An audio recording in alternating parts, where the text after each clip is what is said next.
국내에서도 정말 이 감기, 독감이 유행이고요. 그 증상이 심해지는데 중국은 더 심각하다고 합니다. 어린이를 중심으로 폐렴, 이런 호흡기 질환 환자가 늘고 있다고 하는데 현재 상황 한번 짚어볼까요? 네, 이게 이제 마이코플라즈마 폐렴이라고 하는데 저희가 뭐 한 2년 넘게 코로나19에 워낙 전 세계가 당했기 때문에 중국에서 또 이런 폐렴이 유행을 하기 시작해라는 것만으로도 사실 뭐 트라우마가 겁이 덜컥, 트라우마가 있는 게 사실이죠. 최근에 이제 그 어린 아이들, 특히 영유아를 중심으로 해서 이 마이크로플라즈마 폐렴이 확산이 되고 있어서 상당히 주목을 받고 있습니다.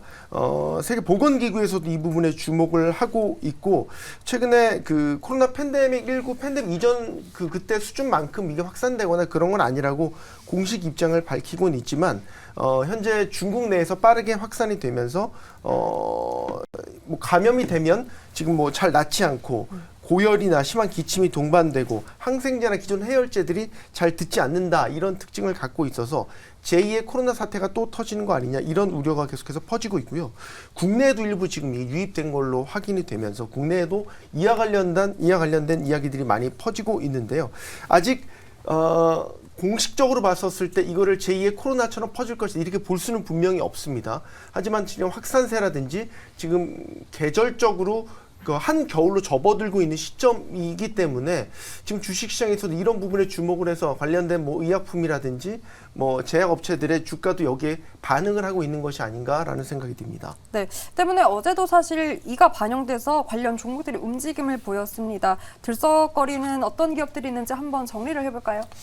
네, 일단은 뭐 이제 대표적으로 메가이시스나 뭐 국제약품 이런 종목군들 보시면 좋을 것 같은데, 기본적으로 이제 호흡기 질환 쪽에서의 좀 이슈가 부각이 된다거나 아니면은 이전에 벌써 한 2주 전, 3주 전부터 이제 사재기 논란이 좀 있었거든요. 그러다 보니까 그 뭐 항생제라든지 관련된 약품과 관련이 있는 그런 기업들 위주로 좀 움직임이 나타나고 있다라고 보시면 좋을 것 같고요. 아직까지 뭐 마스크나 이런 쪽으로까지 확산은 안 되고 있는 상황인데, 뭐 결과적으로 일단은 당장 치료를 한다거나 아니면 이제 병상에 들어갔을 때 좀 이슈가 있는 쪽으로의 좀 수급 쏠림이 나타나고 있다라고 보시면 좋을 것 같고, 뭐 저 역시도 최근까지 감기를 굉장히 좀 심하게 앓았기 때문에 주변에서도 지금 최근에 독감이나 이런 것들이 많이 유행을 맞아요. 하잖아요. 그러다 보니까 조금 더 예민하게 반응을 하고 있다라고 보시면 좋을 것 같고, 그다음에 일단은 WHO에서 이제 자료를 요구한 것들이 좀 중국 쪽에서는 일단 아니라고 앞서 말씀해주신 것처럼 진행이 되고 있는데, 어쨌든 WHO에서 굉장히 좀 크게 관심을 갖고 접근을 하고 있다라는 부분에서 이슈가 얼마나 더 확산이 될지에 대한 좀 물음표가 있기 때문에 단기적으로 주가가 많이 올라서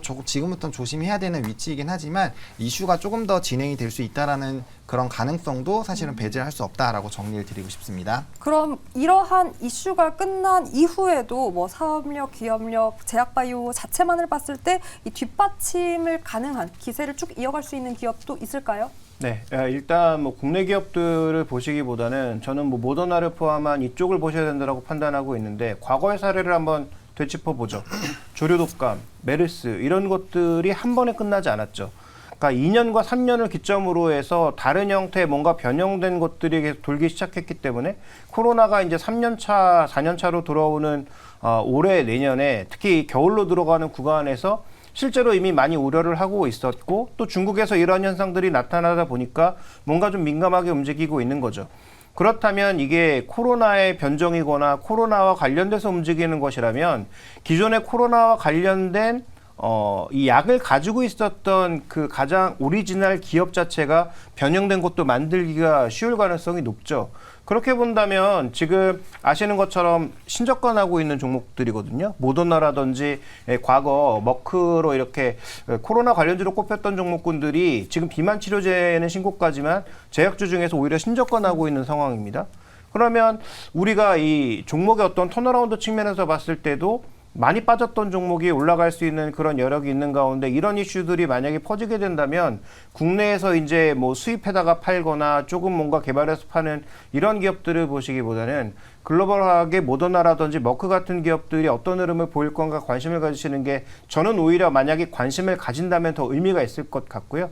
그 다음에 이게 지금 코로나만큼 뭔가 장악력이 크게 나타나고 있는 것도 아니기 때문에 여기서 우리가 너무 흥분할 필요는 없지 않나, 이렇게 보고 있습니다. 네, 또 제약바이오는 이런 바이러스 상황에 대해서 민감하게 반응하기도 하고 부유한 파이프라인에 대한 임상 기대감으로 무엇보다 크게 시세를 내기도 합니다. 신라젠도 그중 하나인데요. 이 신장암 치료제 병용 임상 결과에 계속해서 이틀째 급등세를 보이고 있습니다. 신라젠 이야기를 한번 해볼까요? 과거의 아픈 역사를 말씀하시는 네. 겁니까? 이게 2016년에 기술특례 상장으로 이제 코스닥 시장에 상장을 했죠, 신라젠. 그 항암제 팩사백을 앞세워 상장을 했는데 한때는 뭐 뜨거웠잖아요. 시가총액 2위까지 올라갔었으니까. 그쵸. 그런데 이제 신라젠 우리가 사태라고 부르는 그 촉발시킨 원인은 미국에서 미국 FDA의 이 팩사백 임상 3상 중단 소식이 전해지면서 이 신라젠 사태가 불거지기 시작했죠. 그 뒤로 뭐 전현직 임원들의 횡령배임 사실도 드러나게 되면서 결국 1심에서 상장 폐지 결정이 내려졌고요. 941생이 된 거는 이제 2심격인 코스닥 시장위원회에서 일단 여러 가지 조건을 걸어서 개선 기간을 부여하면서 상장 폐지를 면하게 됐고, 그래서 작년 10월에 거래가 재개가 됐죠. 어쨌든 17만 명에 달하는 소액 주주들이 어째 상장 폐지가 면하게 되면서 한숨을 돌리게 됐고, 뭐 또 좋은 소식으로 이렇게 주가가 다시 호응을 보이니까 앞으로의 흐름을 또 계속 지켜봐야겠죠. 신라젠까지 체크를 해봤는데 그렇다면 이러한 재료들을 더불어서 계속해서 이틀째 상승을 보이던 신라젠에 대한 코멘트 혹시 어떻게 보고 계십니까? 뭐 저는 과거에 이렇게 한번 똥이 묻은 종목은 안 아이고, 보는 게 맞지 않나. 아픔이 있는 종목은 네. 지금 여전히 병용 치료라는 부분으로 주가가 움직이고 있는데, 그러면 이게 핵심이라는 소리가 아니에요. 그러니까 말 그대로 우리가 밥을 먹어야 된다는데 그 밥이 아니라 그 옆에 있는 약간의 그 좀 어떠한 것들, 뭐 소스 같은 것들, 이런 얘기를 하는 거기 때문에 이게 정말로 돈이 될지 안 될지는 그냥 지금은 그냥 매매로 한번 보셔야 될 것 같고, 나중에 시장 규모 같은 경우에도 이게 주도적인 뭐 흐름을 만들어낼 수 있는 그러한 약물은 아니기 때문에 그런 부분에서는 그냥 뭐 매매 정도로 한번 보시면 좋을 것 같습니다. 네, 그렇다면 이렇게 네 분의 의견 한번 정리해 보도록 하겠습니다. 먼저 김종효 고수, 신라젠의 이야기 같죠? 팩사백 아직은 신중해야 한다. 손석우 고수, 제2의 코로나 테마주 부상할 수도. 하차관 고수, 여기저기서 들리는 이 기침 소리, 세상은 감기주의보. 테이버 고수, 또 바이오 속지 마시오. 그렇게 당하고 또라는 의견을 제시했습니다. 자, 이렇게 오늘도 5가지 주제로 시장 상황 점검하면서 전략들 챙겨봤습니다.